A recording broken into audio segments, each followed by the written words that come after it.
मैं KJ Somaiya college से भी क्रिकेट खेला हूँ। ओके, मैं मुंबई पुलिस से भी क्रिकेट खेला हूँ। क्या बात है।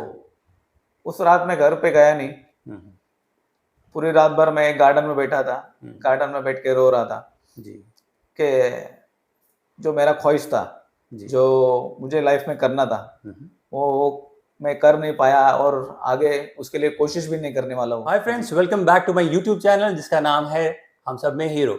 और आज हमारे प्लेटफॉर्म पे जो गेस्ट आ रहे हैं उनका नाम है मिस्टर दिनेश नीले। तो उनसे जब मैं पहले मिला तो उनकी जब थोड़ी सी लाइफ के बारे में मैंने उनसे पूछा तो काफ़ी प्रभावित हुआ मैं, और उनको मैंने रिक्वेस्ट की कि do come to my platform, तो he has agreed.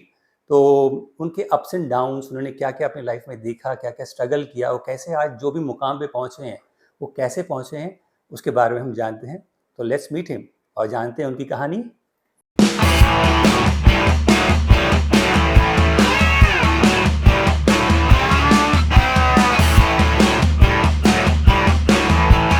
Dinesh ji, welcome to this platform. तो आप इस प्रोग्राम का मकसद तो जानते हैं, लोगों को मोटिवेट करना, अपनी स्टोरी की, अपनी सक्सेस स्टोरी बता के आप कहाँ थे और आप अभी कहाँ हो ये बता के।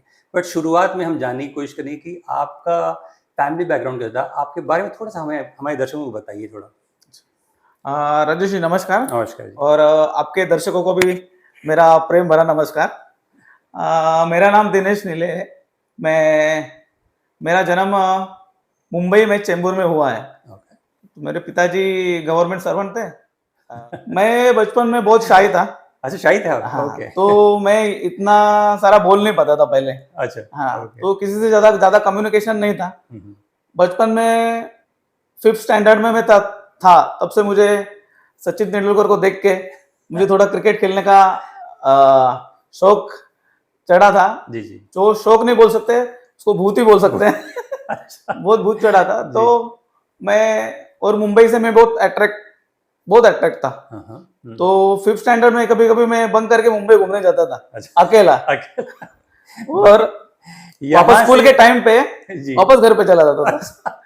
तो पिताजी की मार भी खाई मैंने। अच्छा, पिताजी को जब पता चला है, जी। ओके, तो उसके बाद स्कूली एजुकेशन कंप्लीट किया मैंने। जी जी। और फिर अपना घाटकोपर विद्या विहार में सोमैया कॉलेज है, केजे सोमैया कॉलेज, जी। वहाँ पे मेरा कॉलेज एजुकेशन हुआ। तो मैं क्रिकेट भी खेलता था। मैं केजे सोमैया कॉलेज से भी क्रिकेट खेला हूँ। ओके, मैं मुंबई पुलिस से भी क्रिकेट खेला हूँ। क्या बात है। मैं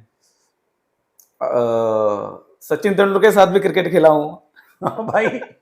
मुंबई क्रिकेट एसोसिएशन में हाँ। अंडर 19 में 2 टाइम सेलेक्ट हूँ मैं। ओके, हाँ, तो कुछ फैमिली बैकग्राउंड की वजह से या फिर पिताजी के कंधे पे बहुत ज्यादा जिम्मेदारी था। जी जी जी। हम लोग 5 भाई बहन थे, तो एजुकेशन और सारा खर्चा उसमें सब निकल जाता था। अभी हम जानना चाहेंगे आपकी करियर जर्नी के बारे में, आप कैसे इस फील्ड में आए, तो उसके बारे में थोड़ा हमारे दर्शकों को बताइए। मेरा कॉलेज एजुकेशन मुंबई में हुआ, हाँ केजे जी। सोमैया कॉलेज में। यस। वहाँ पे मैंने मेरा डिप्लोमा इलेक्ट्रॉनिक्स डिप्लोमा कंप्लीट किया। ओके, उसके बाद घर वालों का एक्सपेक्टेशन था कि मैं कोई जॉब करे, मेरा भी था, मुझे भी अर्निंग करना है। जी। हाँ, तो मैंने फिलहाल एक IRB इंफ्रास्ट्रक्चर कंपनी है, वहाँ पे जॉब किया था। 3 साल जॉब किया मैंने। तो उसके बाद मैंने कोटक महिंद्रा बैंक में एज ए डेप्यूटी मैनेजर काम किया। जी। वहाँ पे मैंने 4 साल काम किया। तो पहले से ही सोचना था, मतलब कि हम खुद का ही काम करें। जी। हाँ, तो कोटक में भी मैंने जब काम किया तो एज अ खुद का ही काम समझ के मैंने किया था। ओके, वहाँ पे मैंने बहुत अच्छा काम किया, बहुत सारा सर्टिफिकेशन मेरे को मिला है वहाँ पे। तो एप्रिसिएशन भी बहुत मिला है, बहुत अच्छी तरह काम किया था।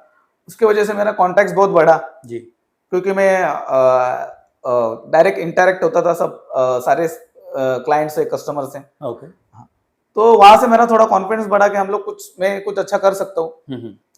तो मैंने एक टैक्स कंसल्टेंट करके एक बिजनेस है अपना, NR कंसल्टेंट के नाम से मैंने चालू किया। जी।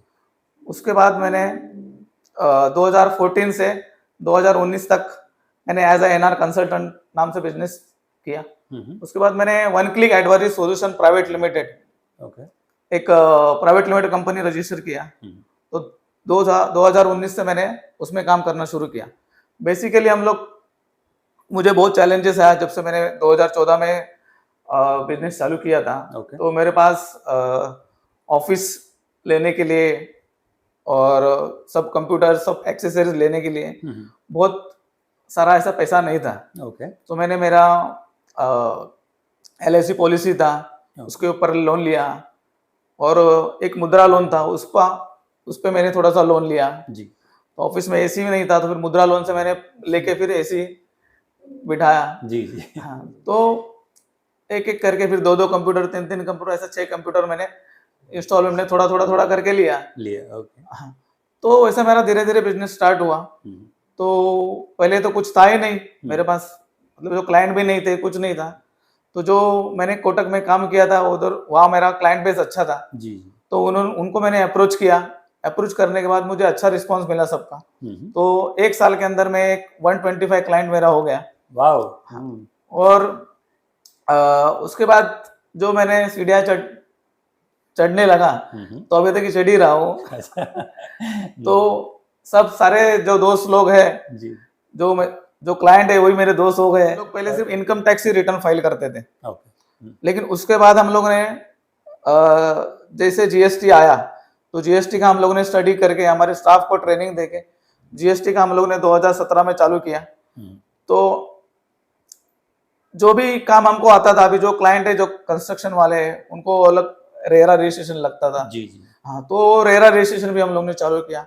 तो एक एक करके, हमको तो उसका कुछ मालूम नहीं था कैसे करना है, क्या करना है, लेकिन हम लोग ने पूरा स्टडी करके, पढ़ाई करके, बुक्स लेके, सब पढ़ाई करके हम लोग ने एक एक करके सर्विसेज का सब पढ़ाई किया। अभी हम लोग जो काम कर रहे हैं जी, बिजनेस के रिलेटेड कोई भी काम रहे, तो वो हमारे ऑफिस से दूसरे ऑफिस में जाने की जरूरत नहीं पड़ती किसी को भी। इसलिए हम लोग ने हमारे कंपनी का नाम ही रखा है वन क्लिक एडवाइजरी। कोई भी आप बिजनेस करें तो उसका रजिस्ट्रेशन, एंटिटी रजिस्ट्रेशन, उसका लीगल रजिस्ट्रेशन और उसका कंप्लायंस सारा हमारे एक ही ऑफिस में कंप्लीट होता है, चाहे वो कोई कुछ भी नेचर ऑफ बिजनेस रहने दो। हाँ, ये हमारा मुझे लगता है ये हमारी कंपनी का सबसे बड़ा अचीवमेंट है। इसलिए हमारा क्लाइंट किसी दूसरे के पास नहीं जाता ही नहीं। हाँ, क्या बात। हाँ, और हम जो भी क्लाइंट है उसका प्राइवेसी रखते हैं जी जी। किसी भी, कोई दोनों भाई भी हमारे पास क्लाइंट रहेंगे तो दोनों भाई को हम लोग कभी उनका डिटेल्स, एक दूसरे का डिटेल्स बताते नहीं है। ये हमारे बिजनेस में बहुत जरूरी है। हम लोग फाइनेंस सेगमेंट में है, तो ये रखना हमको बहुत जरूरी है। सही बात। हाँ, उसके बाद हम लोग का एक USP है कि हम लोग कभी किसी भी क्लाइंट को रॉन्ग कमिटमेंट नहीं देते हैं। हम लोग हो रहा होगा, या फिर हम लोग को भी बोलते हैं कि बाबा समझो, हमको मालूम रहता है कि 15 दिन में होने वाला है, लेकिन हम लोग बोलते हैं कि सर 7 दिन में हो जाएगा, 8 दिन में हो जाएगा। हम लोग उसको 15 दिन ही बोलते हैं। हाँ, तो उसके वजह से क्या होता है, क्लाइंट जो हमारा रहेगा वो हमारे पे हमेशा ट्रस्ट करता है। हाँ, क्योंकि हम उनको कभी रॉन्ग कमिटमेंट नहीं देते हैं। तो उस तरीके से हम लोग काम कर रहे हैं और बहुत अच्छी तरह, बहुत सक्सेसफुली कर रहे हैं। और मुझे लगता है रेरा रजिस्ट्रेशन है, एक बहुत बड़ा काम है जो बिल्डर लोगों को कंपलसरी किया है। करेक्ट। हाँ, तो वो हम लोग ने सबसे पहले कल्याण में चालू किया। कल्याण में कोई रेरा रजिस्ट्रेशन नहीं करता था प्रोजेक्ट का। जो प्रोजेक्ट है उनका, हाँ, उनके लिए कल्याण के लोग मुंबई में जाते थे रजिस्ट्रेशन करने के लिए। क्या बात। नवी मुंबई में, खारघर में, क्योंकि वहां पे वो रजिस्ट्रेशन होता था जी। लेकिन अभी हम लोग ने कल्याण में चालू किया और बहुत सारा प्रोजेक्ट हमारे पास रेरा का है। उनका हम लोग रेरा का भी करते हैं, उसके बाद उनका अकाउंट्स भी करते हैं, उनका ऑडिट भी करते हैं, उनका GST फाइल भी करते हैं जी। सारा काम उनका एक ही जगह पे होता है, इसलिए वो हमको छोड़कर कभी जाते नहीं है। सो दिनेश जी, जो आप काम कर रहे हैं, बिजनेस, GST और टैक्सेशन का जो भी है, इसमें कुछ ना कुछ तो चैलेंजेस आते होंगे, तो कुछ हमारी ऑडियंस को बताएंगे क्या क्या आप डे टू डे लाइफ में चैलेंजेस फेस करते हैं? हमारे बिजनेस में चैलेंजेस बहुत है सर। जैसे कि GST का हर महीने में मीटिंग होता है, उनके GST काउंसिल का जी। हर महीने में कुछ ना कुछ छोटा मोटा चेंजेस होते रहता है। 6 महीने में बहुत बड़ा चेंजेस होते रहता है।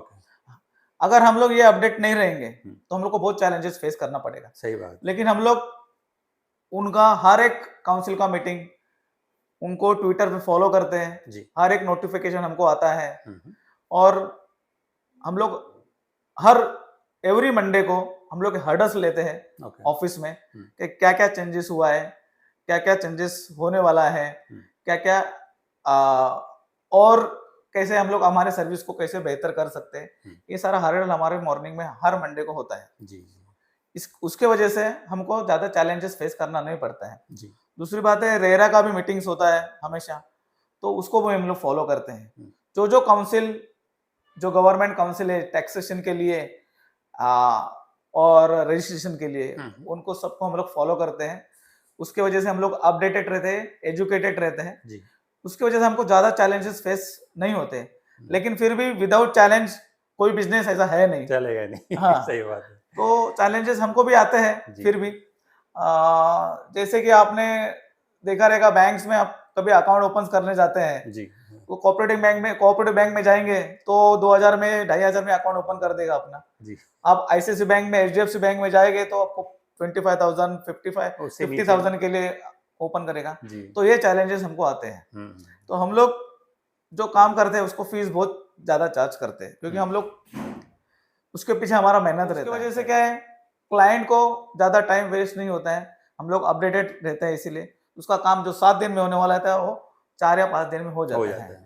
ज्यादा रिजेक्शन, ज्यादा क्वेरी हमारे काम में आता नहीं है उसकी वजह से। क्या बात है। तो चैलेंजेस और मार्केट में है, क्योंकि हमको क्लाइंट लाना है। ठीक है, हमारे सेगमेंट में कैसा है, हर साल 25 क्लाइंट जाता है और 25 क्लाइंट नया आता है। तो हमारा एक अच्छा है कि हमारा 25 क्लाइंट नहीं जाता है, हमारा 2-3 क्लाइंट जाएगा, वो भी जाएगा तो फीस के लिए जाएगा। काम करो तो ऐसा करो, हाँ, तो फीस लोग के आए। सिर्फ जाएगा, सिर्फ फीस के लिए जाएगा, नहीं तो जाएगा नहीं हमारा क्लाइंट। हाँ, क्योंकि हम लोग सब एक ही जगह पे सारा हम लोग काम करते हैं, हर प्रॉब्लम का सॉल्यूशन आपके यहाँ पे मिल जाता है। हाँ। तो अभी हम लोग ने एक हायरिंग था हमारा जी, तो कैसे हम नोटिस भी बहुत अच्छा सॉल्व करते हैं। हाँ, तो उसकी वजह से क्या, वो हम लोग रेगुलर जीएसटी ऑफिस में, इनकम टैक्स ऑफिस में, रेरा ऑफिस में जाते हैं, तो उसकी वजह से जो ऑफिसर्स है वो सारे हमको गाइडेंस भी करते हैं कैसे करना है, क्या करना है। हाँ, और हम इसकी वजह से हम लोग जल्दी काम कर पाते हैं। जैसे हमारा कल कमिश्नर के साथ, जीएसटी कमिश्नर के साथ मीटिंग हुआ, कल्याण कमिश्नर के साथ, तो उन्होंने हमको बोला कि एमएसटी स्कीम आने वाला है अभी मैं सब सारे दर्शकों को उनको बताना चाहता हूँ, जो भी देख रहे हैं, जिनका भी जीएसटी में कुछ रजिस्ट्रेशन कैंसिल हुआ है या रिटर्न्स पेंडिंग है, तो आप फिलहाल उनको पेंडिंग रखिए। 1 या 1.5 महीने में या 2 महीने में एमएसटी स्कीम आने वाला है, तभी आपका जो पेनल्टी इंटरेस्ट रहेगा वो बचेगा, तो उसके बाद आप फाइल करिए। क्या बात है दोस्तों, तो एक टिप्स मिल गया, देख लो। तो सर, आप लाइफ में कुछ ऐसा सिचुएशन फेस किए हैं जहाँ पे आप बहुत डिमोटिवेट हो गए थे, ऐसा लग रहा था लाइफ थम सी गई है, रुक सी गई है, मैं आगे निकल नहीं पाऊंगा, कर नहीं पाऊंगा, बट समहाउ आप उस सिचुएशन से लड़े और उससे बाहर आए? कुछ अपने ऑडियंस के साथ शेयर करना चाहेंगे? जैसे कि मैंने आपको बताया कि मैं पहले क्रिकेट खेलता था जी। एक्चुअली अभी जो मैं फिलहाल बिजनेस कर रहा हूँ उसमें मुझे कभी ऐसा सिचुएशन आया नहीं जी कि मैं डिमोटिवेट हो जाऊँ या फिर मुझे दुखी हो जाऊँ। लेकिन जब मैं क्रिकेट खेलता था तब एक वक्त आया था जी क्या मैं बहुत दुखी हो गया था, बहुत अच्छा क्रिकेट खेल के भी बहुत नाराज हो गया था, मैं डिप्रेशन में चला गया था, डिमोटिवेट हो गया था। तो जिस दिन मैंने सोचा कि मैं क्रिकेट छोड़ दूंगा खेलना जी, हाँ, तो उस रात मैं घर पे गया नहीं, पूरी रात भर मैं गार्डन में बैठा था, गार्डन में बैठ के रो रहा था जी कि जो मेरा ख्वाहिश था, जो मुझे लाइफ में करना था, वो मैं कर नहीं पाया और आगे उसके लिए कोशिश भी नहीं करने वाला हूँ जी। तो ये सोच के मैं बहुत दुखी था। लेकिन हमारे घर का जो फाइनेंशियल कंडीशन था जी, कि हम लोग फाइनेंशियल कंडीशन बहुत अच्छा नहीं था जी जी हाँ, तो एज ए क्रिकेटर बनने के लिए फाइनेंस बहुत जरूरी है, पैसा बहुत जरूरी है। एग्जैक्टली, सही बात है। मॉरल सपोर्ट भी जरूरी है, बहुत जरूरी है। उसके बाद आपको पता ही है आगे पहचान भी होना बहुत जरूरी है, सही, सोर्स होना बहुत जरूरी है उसके उधर तक पहुंचने के लिए जी। ठीक है, परफॉर्मेंस तो है ही, तो परफॉर्मेंस तो मेरे पास था, लेकिन ये बाकी की 2-3 चीज मेरे पास नहीं थी। तो उस दिन से मैंने क्रिकेट खेलना छोड़ दिया, लेकिन वहाँ से मैं बहुत स्ट्रांग बन गया कि मैं आगे कैसे अभी काम करूँ। अभी मुझे फैमिली के लिए या फिर मेरे लिए, मेरी ज़िंदगी के लिए आगे बढ़ना था, कुछ ना कुछ करना था। सही बात। तो फिर मैंने वो दुख से उभरने के लिए मैंने जॉब चालू करना शुरू किया, थोड़ा खुद को बिजी रखना शुरू कर दिया। तो जॉब किया, फिर 3 साल एक जगह पे, अच्छी जगह पे जॉब किया। जी जी। हाँ, और उधर भी अच्छा काम किया मैंने, लेकिन उधर ट्रांसफर होता था बाहर, इसीलिए मैंने वो काम छोड़ दिया। और नाइट शिफ्ट भी था वहाँ पे, तो इंफ्रास्ट्रक्चर कंपनी था। तो फिर बैंक में काम किया, बैंक में काम करके फिर मैंने अभी ये किया। तो ये जो बिजनेस है अभी फिलहाल जो मैं कर रहा हूँ जी उसमें ऐसा कोई सिचुएशन आया नहीं कि मैं डिमोटिवेट हो जाऊँ जी। या फिर बहुत ज़्यादा प्रेशर आ गया कि फाइनेंस मतलब पैसा नहीं आ रहा है, फीस नहीं आ रही है, जी। क्लाइंट नहीं आ रहा है, ऐसा कोई सिचुएशन आया नहीं। जी। ठीक है, बहुत अच्छी तरह बिजनेस रन हो रहा है अभी हमारा। जी। स्टाफ भी हमारा बहुत एजुकेटेड है। मैं घर मतलब ऑफिस में भी नहीं रहूँ 1 महीना, फिर भी मेरा काम चलते रहेगा, ऐसा स्टाफ मैंने बनाया है। तो दिनेश जी, बहुत अच्छा लगा आपका चैलेंजेस के बारे में जान के। अब मैं आपके जानना चाहता हूँ, लाइफ में सबका कोई ना कोई रोल मॉडल रहता है, तो आपकी लाइफ में कोई रोल मॉडल है? मेरे रोल मॉडल श्री छत्रपति शिवाजी महाराज, जी जो उनका जो लीडरशिप क्वालिटी है, जी। जी उनका लीडरशिप क्वालिटी जो भी जितना भी 1-2% में फॉलो कर सकता हूँ, उतना फॉलो करने की कोशिश करता हूँ। अच्छा। उसके बाद श्री महात्मा फुले जी है। जी जी। हाँ, उनका जो भारत के लिए जो अ, दिल में उनके प्यार है, प्यार था कि हम लोग सब एक साथ रहे, सब एजुकेटेड हुए। हाँ, तो उनको भी मैं फॉलो करता हूँ। ओके।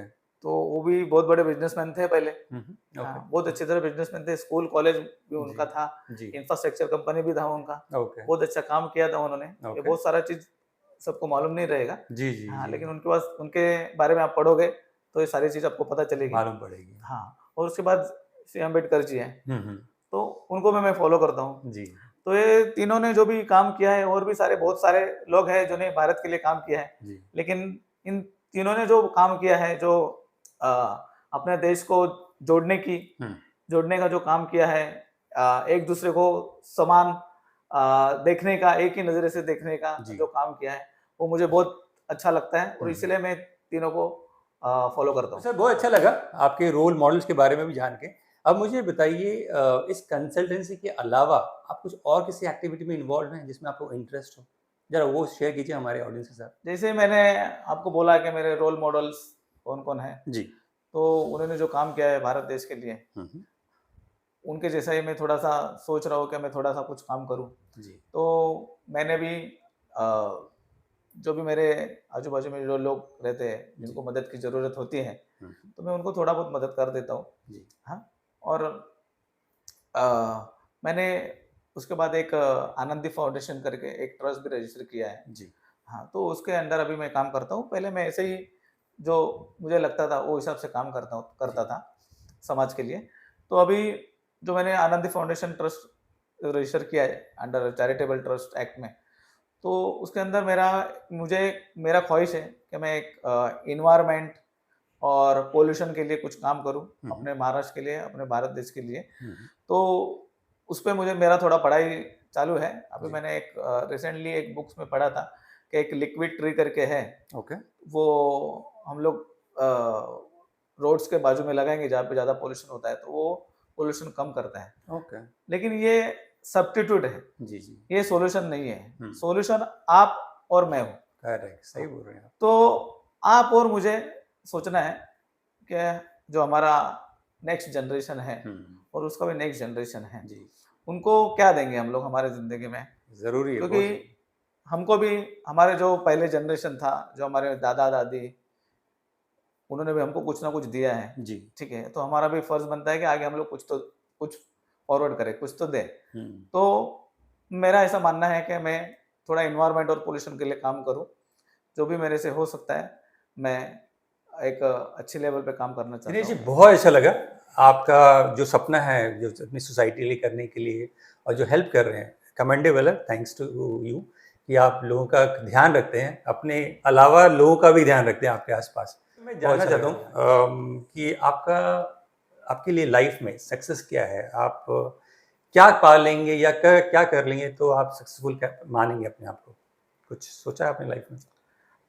हाँ, मैंने सोचा है जी। कि सक्सेस मतलब ऐसा मुझे कुछ बहुत बड़ा आदमी या बंगला बिंगला ऐसा कुछ बड़ा बनाना नहीं चाहता। जी। मैं ज़्यादा से ज़्यादा खुश रहना चाहता हूँ। जी, जी। हाँ, और मुझे खुशी जब होगी तब मैं जब मेरे 2 बच्चे हैं हुँ, उनको अच्छा एजुकेशन दे पाऊँ जी। और उनके अच्छे लेवल पे पढ़ाई हो हुँ, और बहुत अच्छा सक्सेस एज़ अ प्रोफेशनल करके वो काम करे हुँ। बड़े-बड़े लेवल पे। ओके। हाँ, और उम, मेरी पत्नी के साथ मैं ज़्यादा से ज़्यादा टाइम स्पेंड करूँ। क्या बात है, बहुत फैमिली ज़रूरी है। फैमिली के साथ ज़्यादा से ज़्यादा हुँ। टाइम स्पेंड करूँ।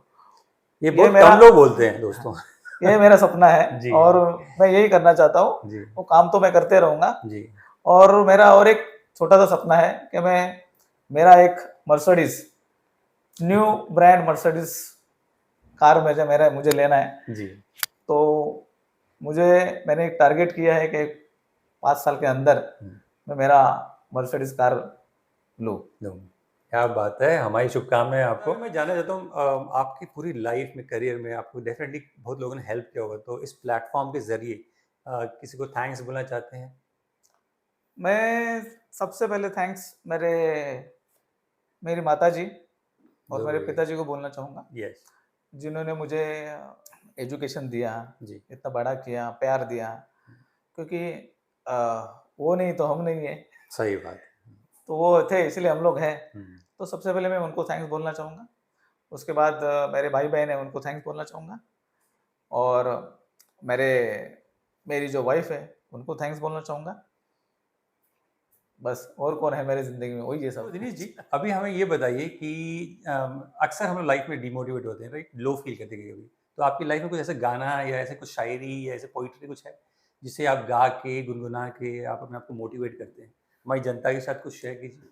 मैं कभी भी हाँ, लो फ़ील करता हूँ, हाँ। तो मैं प्रेफ़र करता हूँ कि म्यूज़िक सुने। जी, जी। हाँ, तो म्यूज़िक मैं ज़्यादा सुनता हूँ सुनते हैं, अच्छा। और अकेले रहूँगा तो थोड़ा लिखता भी हूँ। ओके, हाँ, क्या शायरी बात वग़ैरह है। लिखते भी हूँ। ओके, हाँ, तो किशोर जी का किशोर दा का मैं गाना सुनता हूँ मैक्सिमम अच्छा, ओके। और मोहम्मद रफ़ी जी का सुनता हूँ हुँ, हुँ।